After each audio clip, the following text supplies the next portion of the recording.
نوجوانوں اس بات کو اپنے ذہن میں رکھیں، آپ اس وقت نشانے پر ہیں، خاص طور پر پڑھے لکھے مسیحی نوجوان اور نوجوانوں میں بھی جو لڑکیاں ہیں۔ سب سے پہلا جو آپ کو فلیٹرنگ کی جاتی ہے، آپ کو جو بوتل میں اتارا جاتا ہے تعریف کر کے، جس کا رنگ صاف ہے، تم تو کرسچن لگتی ہی نہیں، اور ہمارے بیٹیاں بہنیں وہ پھول جاتی ہیں، بہت خوش ہو کے بتاتی ہیں، وہ جی مجھے تو ایسے کہتے ہیں کہ تم تو کرسچن لگتی نہیں۔ یہ خوشی کی بات نہیں ہے، شرم کی بات ہے۔ اگر آپ کسی جگہ پر رہتے ہیں، آپ وہاں پہ پڑھ رہے ہیں، اور وہ اتنے سال گزرنے کے باوجود یا اتنے مہینے جتنی دیر آپ کو وہاں پر ہوگی ہے، اگر وہ نہیں جانتے کہ آپ مسیحی ہیں یا آپ مسیحی نہیں لگ رہے، اس کا مطلب یہ ہے کہ آپ کے اندر زندہ مسیح کی گواہی ہے ہی نہیں۔ اپنے اندر زندہ مسیح کی گواہی پیدا کرے۔ اس نے کہا کہ تم زمین کے نمک ہو۔ آپ اگر یہ ثابت کرنے میں، وہاں پر اپنی پہچان دینے میں ناکام ہو گئے ہیں کہ آپ مسیحی ہیں، اگر وہ یہ کہتے ہیں کہ تم تو مسیحی لگتی ہی نہیں، اگر کوئی لڑکا خوبصورت ہو تم تو مسیحی لگتے ہی نہیں، اس کا مطلب یہ ہے کہ آپ نے اپنے ایمان کا وہاں پر اچھا تاثر نہیں چھوڑا۔ نمک اگر اس کا مزہ جاتا رہے تو کسی کام کا نہیں۔ اگر آپ نے وہاں پر اپنا مسیحی ذائقہ نہیں چھوڑا تو آپ کسی کام کے نہیں۔ پھر آپ کی حیثیت یہی ہے جو اس نمک کی ہے کہ وہ باہر پھینکا جائے اور آدمیوں کے پاؤں کے نیچے روندا جائے۔ ہم نے بہت سے ایسے آدمیوں کو، بہت سی ایسی عورتوں کو دیکھا ہے جنہوں نے محض اپنی جنسی ہوس، اپنی خواہش کے لیے اپنے بیوی بچوں کو چھوڑا، اس نے اپنے شوہر اور بچوں کو چھوڑا، اپنا مذہب تبدیل کیا، شادی کر لی۔ پہلے 2-3 مہینے بڑا بھوت سر پہ ہوتا ہے، نہیں جی ہم تو ایسے، جی ہم نے تو اب اصل راہ ملا، ہم نے تو ایسے کر لیا، یہ کر لیا، وہ کر لیا، اور بعد میں کیا ہوتا ہے ہم سب جانتے ہیں۔ جب کرسمس کی یا ایسٹر کی عبادت آتی ہے، چپ کر کے جو بی بی ہے وہ بڑا سارا دوپٹہ لے کے، منہ ڈھانپ کے، وہ پیچھے والی کرسیوں پہ آ کے، جب 3-4 مہینے کے بعد جو اس کا بھوت ہے وہ سر سے اتر جاتا ہے، تو چرچ میں پیچھے والی کرسیوں پہ، پیچھے والے بینچز پہ آ کے بیٹھے ہوتے ہیں۔ اور پھر کیا ہوتا ہے کہ کلیسیا میں آدھے لوگ کڑ رہے ہوتے ہیں کہ یہ کیوں آئے ہیں، لیکن ان کو منع نہیں کیا جاتا۔ کیوں؟ وہاں پر ہم ڈیوائیڈڈ ہیں، نہیں جی خدا کے گھر میں آئے ہیں، اب خدا کے گھر سے تو نہیں نہ نکالا جا سکتا۔ اگر پادری صاحب کہہ دیتے ہیں کہ نہیں، ان کو کہنا چاہیے کہ بھائی اب جب آپ گئے ہو تو وہاں پر جہاں پر گئے ہو تمہیں مبارک ہو۔ آج میں آپ کی توجہ جو ہے وہ، جیسے ہم نے 2 کرنتھیوں اس کا 6 باب اس کی 14ویں سے 18ویں آیت پڑھی، اسی طرح سے میں آپ کو پرانے عہد نامہ میں استثناء کی کتاب میں لے کر جانا چاہتا ہوں، اور مزے کی بات ہے وہاں پر بھی باب 6 ہے۔ پہلا 2 کرنتھیوں، یہاں پر بھی 6 باب ہے، اور جو استثناء کی کتاب ہے وہاں پر بھی باب جو ہے وہ 6 ہی ہے، 6 ہی ہے۔ میرے ساتھ خداوند کے کلام کو کھولیں۔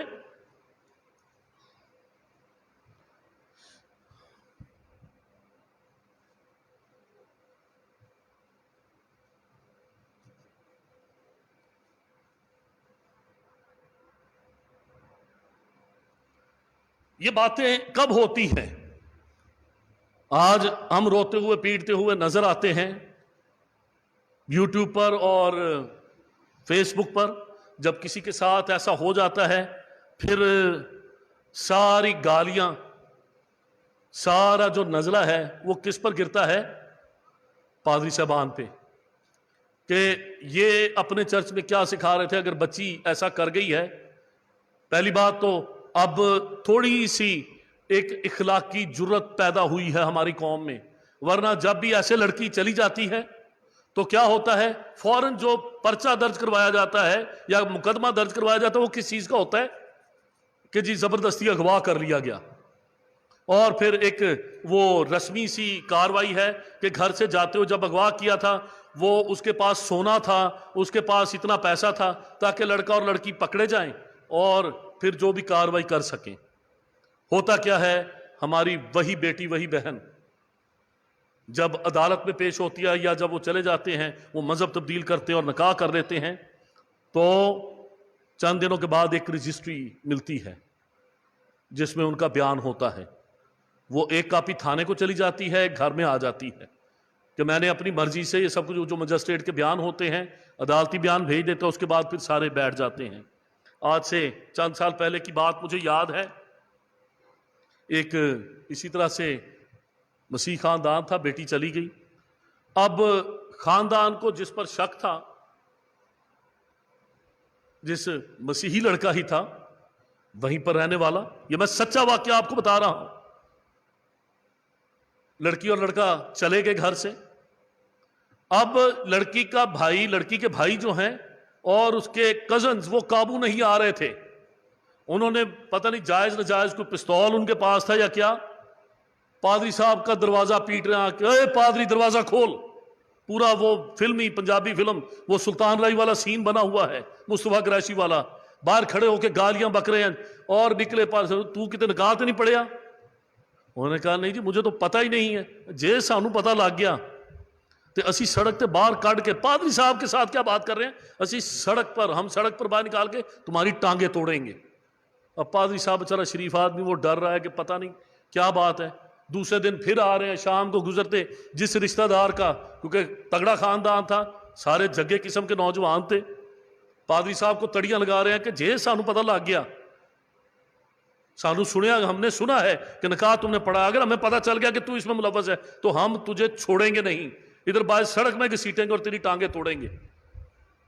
وہی نوجوان جو پادری صاحب کو تڑیاں لگا رہے ہیں، جب 2 4 5 دن کے بعد پتہ چلتا ہے کہ وہ لڑکی اور لڑکا وہ بھاگے پھر رہے ہیں، وہ ایک پادری صاحب کے پاس گئے ہیں، دوسرے کے پاس، انہوں نے نہ بھی نہ، تمہارا خاندان بہت تگڑا ہے، ہم نے اپنی ٹانگیں نہیں توڑوانی۔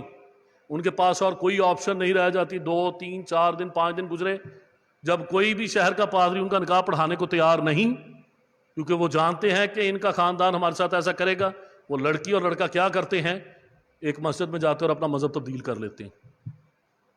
میری بات سمجھ رہے ہیں؟ وہیں سے جب ایک چٹھی آتی ہے، وہی بھائی جو قابو نہیں آ رہے ہوتے کہ ہم نے پادری کی ٹانگیں توڑ دینی، ہم نے یہ کرنا ہے، جب ایک آتا ہے کہ جی انہوں نے مذہب تبدیل کر لیا، وہ فلاں مولوی صاحب کے ہاتھوں، اب جائیں مولوی صاحب کو تو ایسے کہہ کے دیکھیں، ٹانگیں توڑ کے دکھائیں، توڑنا دور کی بات، جا کے کہہ کے دکھائیں۔ میرے عزیزوں، آج ہمیں اپنے اپنے گھر اس مسیحی ماحول کو دیکھنا ہے جس کے باعث ہمارے گھروں میں یہ ماحول پیدا ہو رہا ہے۔ اگر ہم استثناء کی کتاب اس کا 6 باب پڑھیں تو لکھا ہے، سنا ہے اسرائیل، خداوند ہمارا خدا ایک ہی خداوند ہے، تو اپنے سارے دل اور اپنی ساری جان اور اپنی ساری طاقت سے خداوند اپنے خدا سے محبت رکھ، اور یہ باتیں جن کا آج میں تمہیں حکم دیتا ہوں تیرے دل پر نقش رہیں، اور تو ان کو اپنی اولاد کے ذہن نشین کرنا۔ انسان کے لیے جو حکم خداوند کا کلام دیتا ہے کہ ان باتوں کو اپنے دل نشین، اپنے ذہن نشین کرنے کے بعد جو ہمارا فرض ہے وہ کیا ہے؟ ان باتوں کو کس کے ذہن نشین کرنا ہے؟ اپنے اولادوں کو۔ کیا ہم اپنی اولادوں کو آج وقت دے رہے ہیں؟ یہ باتیں سکھا رہے ہیں؟ شاید جو باتیں آج میں کر رہا ہوں یہ باتیں سخت، کئی بزرگوں کو شاید محسوس کہ آج پادری صاحب کی آج کون سا بینڈ لگ گیا ہے، آج کون سا اسٹیشن لگ گیا ہے۔ میرے عزیزوں، اگر ہم ان باتوں میں شرم محسوس کریں گے تو ایک وقت آئے گا کہ ہمیں اس دنیا میں شرمندگی اٹھانی پڑے گی۔ آج اپنے بچوں کے ساتھ معاملات ڈسکس کریں، ان کو بتائیں کہ خداوند کا کلام کیا کہتا ہے۔ ایک بہت بڑی جو مادر پدر آزاد ایک مومبتی مافیا یا اس طرح کے لوگ وہ ہمارے ملک میں اور اس دنیا میں یہ پیغام دے رہے ہیں کہ جی یہ شادی بیاہ اس کی کوئی ضرورت نہیں ہے۔ پچھلے دنوں میں اسلام آباد میں ایک لڑکی جو ایک لڑکے کے ساتھ بغیر شادی کے کئی دن رہ رہی تھی، اس لڑکے نے اسے مارا پیٹا، اسے سٹیب کیا اور بالآخر اس کا گلا کاٹ کر اس کے سر کے ساتھ فٹ بال کھیلتا رہا۔ ماں باپ جانتے تھے، لڑکی کے ماں باپ بھی جانتے تھے، لڑکے کا ماں باپ بھی جانتے تھے کہ یہ دونوں غیر شرعی حالت میں بغیر نکاح کے اکٹھے رہ رہے ہیں۔ اس وقت کسی نے بھی منع نہیں کیا۔ والدین بات کرتے ہوئے ڈرتے ہیں۔ ہم سے پچھلی نسل، ہمارے والدین، ہمارے بزرگ، ہم ان کے ساتھ بات کرتے ہوئے ڈرتے تھے۔ آج بہت سے ایسے والدین ہیں، اگر ان کو کہا جائے کہ آپ اپنے بچوں سے، وہ ہمیں کہتے کہ آپ بات کریں، ہم کہتے آپ کیوں نہیں کرتے؟ کہتے نہیں ہمیں ڈر لگتا ہے۔ پتہ نہیں والدین کے دل میں کون سا خوف ہے کہ کہیں ہمارے بچے ہمارے خلاف نہ ہو جائیں، وہ ہمیں چھوڑ کے نہ چلے جائیں۔ یہاں پر ہم دیکھتے ہیں کہ اس وقت جو معاشرتی صورتحال بنتی جا رہی ہے، وہ لوگ جو مذہب پر چلنا چاہتے ہیں، جو کلام مقدس پر چلنا چاہتے ہیں، ایک بہت بڑا مافیا ملک میں ہے جو کہتا ہے کہ اکٹھے رہنے کے لیے شادی کرنے کی ضرورت نہیں۔ پورے سوشل میڈیا پر اور ٹی وی پر اب وہ خبریں چل رہی ہیں کہ وہ لیونگ ریلیشن شپ، پہلے ایک ریلیشن شپ ہوتا تھا فیس بک پہ سٹیٹس پہ لڑکیاں لڑکے بڑے مزے کے ساتھ جی جو ہی کو ہونا تو انہوں نے جناب سٹیٹس لگا دینا ہے۔ انر ریلیشن شپ، انر ریلیشن شپ کا مطلب کیا ہے کہ کوئی بھی میرے ساتھ دوستی کی کوشش نہ کرے، میں آلریڈی کسی کے ساتھ ریلیشن شپ میں ہوں، خواہ لڑکا ہو یا لڑکی، یہ لکھا ہوا ہے۔ والدین بھائی سب پڑھ رہے ہیں اور کوئی پوچھنے کی جرت نہیں کرتا۔ اب بات اس سے بھی ایک قدم آگے چلی گئی ہے، صرف ریلیشن شپ نہیں، اب لیونگ ریلیشن شپ آ گیا ہے۔ لیونگ ریلیشن شپ کا کیا مطلب ہے کہ وہ بغیر کسی نکاح کے ایک ازدواجی حیثیت گزار رہے ہیں، اور یہ سب کچھ ہمارے اس ملک میں، اس معاشرے میں ہو رہا ہے جہاں پر مذہبی طور پر، معاشرتی طور پر، خاندانی طور پر کسی بھی طرح کی گنجائش نہیں ہے ایسے کاموں کی۔ اور یہ سب کچھ کیوں ہو رہا ہے؟ کیونکہ ہم نے اپنے در و دیوار ابلیس کے لیے کھول دیے ہیں کہ جو مرضی ہوگا۔ مائیں بیٹیوں سے بلیک میل ہو رہی ہیں، باپ بیٹوں سے بلیک میل ہو رہے ہیں، بیٹے باپ کی کرتوتوں کو جانتے ہیں، مائیں اپنی بیٹیوں کے سامنے نہیں بول سکتی کیونکہ جو کچھ مائیں کر رہی ہیں بیٹیوں کو سب کچھ پتا ہے۔ میں نے اسی لیے یہ کہا، بات تو مذاق کی تھی شروع میں جو میں نے کی، لیکن آج شاید حقیقت یہی ہے کہ اس نوجوان نسل کا، ہمارے ان بچوں کا جو ہمارا مستقبل ہے، ان کا بیڑا غرق ہے کیونکہ ان کے بزرگ ایسے ہیں جو خود ایسے کاموں میں پڑے ہوئے ہیں۔ یہاں پر خداوند کا کلام کیا کہتا ہے کہ تو سب سے پہلے تو خود ان باتوں کو یاد رکھنا اور اپنی اولاد کے ذہن نشین کرنا۔ اپنے بچوں کے لیے ٹائم نکالیں، ان کو خداوند کے گھر میں لے کر آئیں، ان کے ایشوز کو ایڈریس کریں۔ اگر کوئی بات مشکل لگتی ہے تو اس کے لیے ان کے ساتھ مل کر دعا کریں، ان کے ساتھ بات کریں، کھولیں۔ اگر کسی بات پہ بچہ روتا ہے تو رونے دیں، اگر آپ کے آنسو نکلتے ہیں تو نکلیں، لیکن اس بات کو، اس چیز کو باہر آنے دیں جو ان کے دلوں میں ہے، جو دبا کے بیٹھے ہوئے ہیں۔ اپنے بچوں سے دوستی کریں۔ اگر آپ ان کے ساتھ دوستی نہیں کریں گے تو پھر کوئی اور ان کے ساتھ دوستی کرے گا اور وہ پتہ نہیں ان کو کہاں پر لے جائے۔ میرے عزیزوں، جب ہم یہ ساری باتیں پڑھتے اور سنتے ہیں تو یہ ابلیس کا ایک ایسا پلان ہے۔ شروع میں نے ایک بات کہی کہ خداوند یسوع مسیح کے وسیلہ سے خداوند خدا ہمیں بزرگ ابراہام کی جو برکتیں جو اس نے ابراہام کی نسل کے لیے ٹھہرائیں، ابراہام جو ایمانداروں کا باپ ہے، صرف مسیحیت میں ہی نہیں، ہم دوسرے مذاہب میں بھی ابراہام کی برکتوں کا ذکر پڑھتے ہیں۔ بہت بابرکت انسان، وہ برکت کی ایسی مثال ہے کہ نہ صرف جو نسل ابراہیمی ہے وہ اس پر فخر کرتی ہے، بلکہ جو شاید خون کے اعتبار سے اس کی نسل نہیں ہے وہ بھی اس پر فخر کرتے ہیں، اور اس کے لیے کیا مانگتے ہیں کہ خداوند ہمیں وہ برکت دے جو تو نے ابراہام کو اور اس کی اولاد کو دی۔ جب ہم جس ملک میں رہتے ہیں، ایک مسلمان ملک ہے، جب بھی نماز پڑھی جاتی ہے تو اس کے بعد ایک درود ابراہیمی ہے، اور درود ابراہیمی کیا ہے؟ کہ خداوند وہ برکت جو تو نے ابراہیم کو اور آل ابراہیم کو دی وہی ہمیں بھی عطا کر۔ لوگ دعائیں کر کر کے مانگتے ہیں، لیکن کلام مقدس ہمیں کیا بتاتا ہے کہ جو لوگ مسیح یسوع پر ایمان رکھتے ہیں، یسوع مسیح پر ایمان رکھنے کے وسیلہ سے ایک مسیحی ایماندار جو غیر عبرانی ہے، جو بدنی طور پر شاید نسلی طور پر ابراہام کی نسل سے نہیں ہے، مگر صرف اور صرف یسوع مسیح پر ایمان رکھنے کے وسیلہ سے وہ ان تمام برکتوں کا وارث بن جاتا ہے، جو برکتیں جن کا وعدہ خداوند خدا نے ابراہم کے ساتھ کیا، وہ برکتیں جن کا وعدہ خداوند خدا نے ابراہم کی نسل سے کیا، یہ خداوند یسوع مسیح پر ایمان رکھنے کی فضیلت ہے۔ خداوند یسوع مسیح پر ایمان رکھنے کے وسیلہ سے ہم کیسے افضل ہوتے ہیں کہ اس پر ایمان رکھنے کے وسیلہ سے ہم ان برکتوں کے وارث بن جاتے ہیں اور ہم ان کے حقدار بن جاتے ہیں، اور خداوند خدا وہ برکتیں یسوع مسیح پر ایمان رکھنے والوں کو دیتا ہے۔ پیغام کے آخر میں وہ وجہ بیان کرنا چاہتا ہوں، یہ ابتری ہمیں کیوں مسیحی قوم میں آج نظر آ رہی ہے، ابلیس نے کیوں ہمارے بیٹے اور بیٹیوں کو، ہم یہ بات کہتے ہیں کہ جی یہ اب ایسا ہو گیا ہے، یہ شروع ہی سے جو ایک راست باز نسل ہے، جو خدا ترس نسل ہے، اس کے لیے ابلیس شروع ہی سے یہ پلان رکھتا ہے اور ابلیس شروع ہی سے اس نسل کو خراب کرنا چاہتا ہے۔ اگر آپ کے پاس بائبل مقدس ہے تو میرے ساتھ ایک دفعہ پھر کھولیں استثناء کی کتاب، اس کا 7واں باب،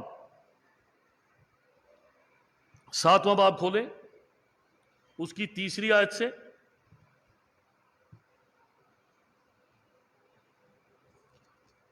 جو 7واں باب کی پہلی آیت سے پڑھ لیتے ہیں۔ 7واں باب اس کی پہلی آیت لکھا ہے، جب خداوند تیرا خدا تجھ کو اس ملک میں جس پر قبضہ کرنے کے لیے تو جا رہا ہے پہنچا دے، اور تیرے آگے سے ان بہت سی قوموں کو، یعنی ہتیوں اور جراجیسیوں اور اموریوں اور کنانیوں اور فرزیوں اور ہیویوں اور یبوسیوں کو، جو 7 قومیں تجھ سے بڑی اور زور آور ہے، نکال دے۔ کتنی بڑی بات ہے۔ خداوند خدا قوم بنی اسرائیل کو کیا کہتا ہے کہ یہ 7 قومیں تجھ سے بڑی بھی ہیں اور زور آور بھی ہے، لیکن کیونکہ خداوند خدا نے اس ملک کا وعدہ کیا، وہ کہتا ہے میں ان کو نکال دوں گا۔ اور جب خداوند تیرا خدا ان کو تیرے آگے شکست لائے اور تو ان کو مار لے اور تو ان کو بالکل نابود کر ڈالنا، تو ان سے کوئی عہد نہ باندھنا۔ غیر قوموں کے لیے یہاں پر خداوند خدا کیا کہتا ہے کہ جب تو وہاں پر جائے ان سے کوئی عہد نہ باندھنا، اور پھر آگے چل کے لکھا ہے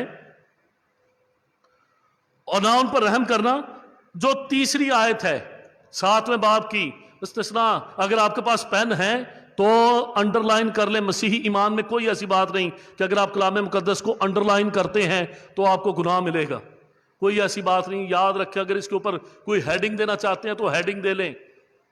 لکھا ہے تو ان سے بیاہ شادی بھی نہ کرنا، اور خاص بات آگے کیا لکھا ہوا ہے، تو ان سے بیاہ شادی بھی نہ کرنا، اور نہ ان کے بیٹوں کو اپنی بیٹیاں دینا، اور نہ اپنے بیٹوں کے لیے ان کی، کیا لکھا ہے، ان کی بیٹیاں لینا۔ کرنا تو دور کی بات، میں آج سے چند ماہ پہلے غالباً شاید اکتوبر کی بات ہے، ستمبر یا اکتوبر کی، ایک جگہ پر بیٹھا ہوا تھا تو ایک بہت ہی معزز شخصیت جو مسیحی نہیں تھے، غیر مسیحی تھے، میرے پاس بیٹھے، اور کچھ دوسرے لوگ بھی بیٹھے تھے۔ مجھے تو ان کی بات ایک دم ایسے لگی جیسے انہوں نے کوئی تیر چبھویا ہے یا جان بوجھ کے اپنی طرف سے۔ کہتے جی دیکھیں، ہم اہل کتاب کی بیٹیوں سے، ان کی لڑکیوں سے، ان کی عورتوں سے شادی کر سکتے ہیں، آدمیوں سے نہیں لیکن عورتوں سے کر سکتے ہیں۔